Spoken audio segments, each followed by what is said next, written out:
Good morning and welcome back to Market Day Report. Had a little time go by now and see what the grains are trying to trade at now. Start off with the corn board and see what we've got there. And really not much difference at all. I got the May contract up 3/4 at 440 even. The July down 3/4, 448.5, and that December contract down 3/4 at 472 even. See what the soybean market is doing. I got May beans down 11 3/4 at 1149 even. That July contract at 1168.5, down 13.5. And November beans back under 1170 now, 1167, down 11. Let's see what Chicago wheat's doing. It was a little bit softer, down a dime on the May contract at 580.25. Kind of remember that the July new crop, 599 3/4, that was a relatively large rally that we saw, close to 12% in the wheat market. Now it's starting to give some of that back. You might want to consider that if you've got wheat in the bins or need to book some new crop wheat out there. Let's see what we got for Kansas City hard red winter wheat. It's a little bit softer as well with that May contract down 17 3/4 at 626 even. New crop July at 642.25, down 8 1/4. Take a look at Minneapolis spring wheat. It was plus on the day, now down 2 3/4 on the May at 712.5. The July down 4 3/4 at 703. And we'll wrap it up with cotton. Let's see what cotton's doing this morning. July down 322. The one to really note is the December contract at 76.77, down $1.48. I got my next guest in, Ben Hushon. He is up in northeast of the United States there, somewhere I think in Whitehall, Maryland. And Ben, looks like you got a beautiful day up there. Tell us where you are and what you're doing, sir. Good morning. It is a beautiful day, and it's interesting. I was just thinking before we went on the air, Chris, what a difference a week makes. Last Tuesday morning, I would have been out here with a winter jacket or at least a jacket on, and then this week, it's totally different. It has been 80 degrees plus yesterday, also going to be there again today, possibly tomorrow.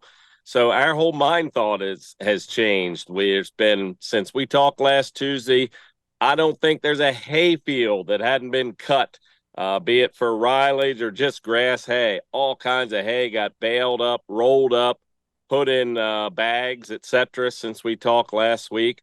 And the other big change for us, well, two of them really. One, still no rain. I believe it was April 11th was the last time we had a 1/4 inch of rain. Might have been a sprinkle or two since then, depending on what community you're in. So we're almost approaching 3 weeks since we've had rain. Plenty of subsoil moisture, but if you think about it, we need rain in agriculture about once a week to, number one, activate the herbicides that are being put out, and number two, to get that nitrogen into the ground. And in a year like this, Chris, a lot of folks look to trim some cost, and one of the things that sometimes gets trimmed out is a nitrogen stabilizer. And here we are, 3 weeks almost since we've had rain. A lot of fertilizer's been put out, so easy to Monday morning quarterback and look back, but that was clearly an expense that shouldn't have been cut out. And even our future, the long-term forecast here is still to continue to be in this dry spell. Well, with that drought, that leads me to believe that y'all are probably part of that increased planting expectations there, where you get the crop out just a little bit early. Yes, and that's funny too, because everybody who likes to start that first or second week of April couldn't, because we had a nice wet period we were coming out of. The last measurable rain was on the 11th of April.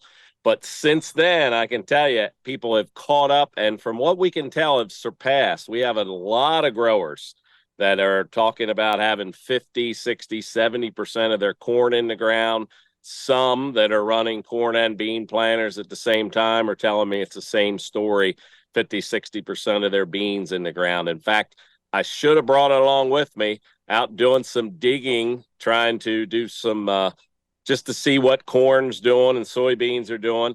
Got a picture of some corn up in our community. I didn't get to go personally see it yet, but certainly seeing some soybeans, etc., sprouted. But the corn planters, I would say this past week, if you own a corn planter, you absolutely had it in the ground in pretty much the entire area.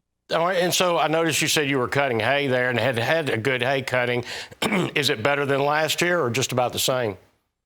About the same. Last year we had nice weather, had optimal rains until we moved into the month of May, and then the second cutting really was quite a challenge, especially in the grass hay, folks. But in this area right now, we've had really good rain, and again, I'm not complaining. We're not in a drought because again, plenty of subsoil moisture.